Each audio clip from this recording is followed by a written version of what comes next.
नमस्कार, मैं नेहा तिवारी और आप देख रहे हैं दिवाकर न्यूज। स्वागत है आपका डी न्यूज के स्पेशल प्रोग्राम नक्षत्र ज्ञान में। आज हम बात करने वाले हैं बृहस्पति ग्रह के बारे में और इससे संबंधित सारी जानकारी देने के लिए हमारे स्टूडियो में हमारे साथ उपस्थित है पंडित श्री देव शंकर जी दुबे।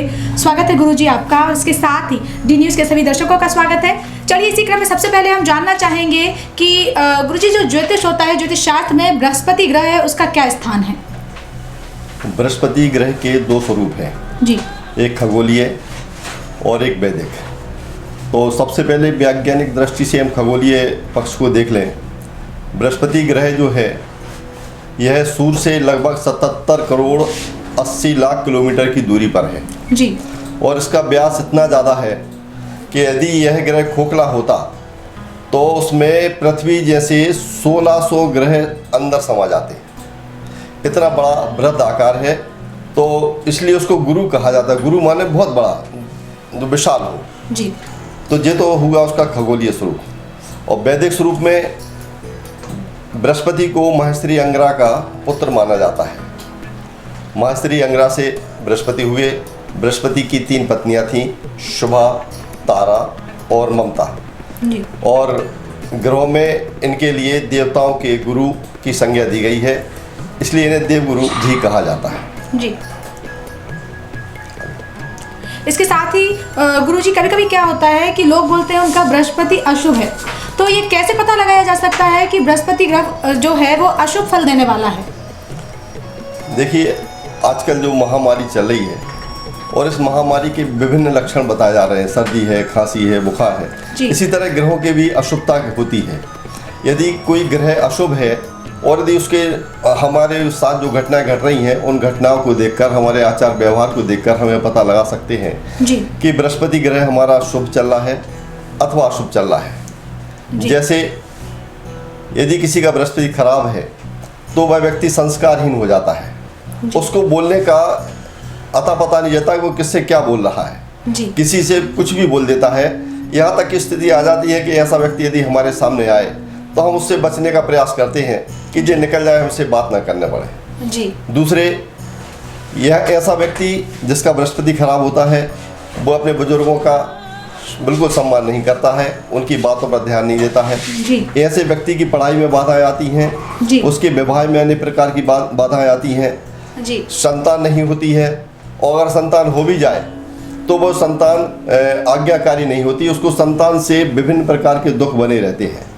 इसके अलावा एक और पहचान है बृहस्पति की कि यदि किसी का बृहस्पति अशुभ है और उसकी उम्र 18 से 25 वर्ष है जी। तो जो शिखा स्थान होता है, जहाँ जो चोटी रहती है पुरुषों की, इस शिखा स्थान के बाल झड़ जाया करते हैं।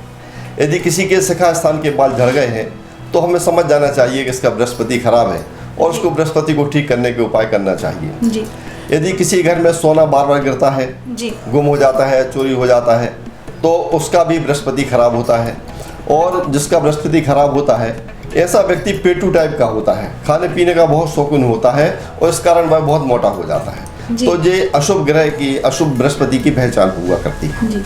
तो अशुभ बृहस्पति की यदि पहचान कर लेते हैं तो आपसे हम लोग कुछ ऐसे उपाय जरूर जानना चाहेंगे कि अब हमें पता चल गया कि हमारा बृहस्पति जो है वो अशुभ है, तो उसको सुधारा कैसे जाए ताकि उसके शुभ फल प्राप्त होने लगे?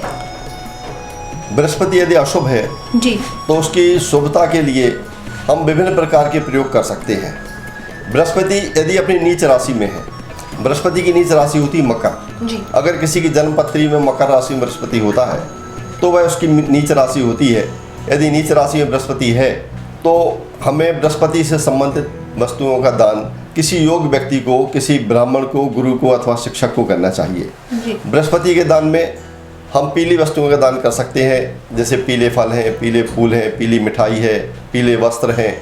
इसके अलावा जो गुरु से संबंधित सामग्री है, शिक्षण सामग्री, कापी, किताब, पेन, पेंसिलें, डायरियाँ, इन चीज़ों का दान हमें करना चाहिए। यदि अच्छा हो तो हम किसी गरीब बच्चे को 1 साल की उसकी पुस्तकें दिला दें, 1 साल के लिए उसके लिए कपड़े दिला दें, तो ये बृहस्पति के दान में की जाने वाली एक बहुत अच्छी चीज़ है।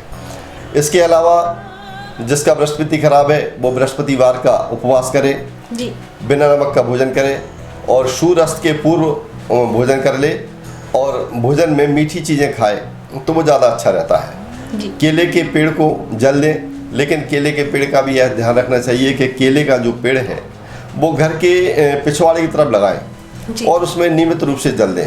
उससे भी नीच के गुरु में जो शुभता में फल आता है, हमें अच्छे फल प्राप्त होने लगते हैं। यदि गुरु मंत्र ओम ब्रह्म बृहस्पति नमः का जाप व्यक्ति करता है तो उससे भी उसको लाभ हुआ करते हैं।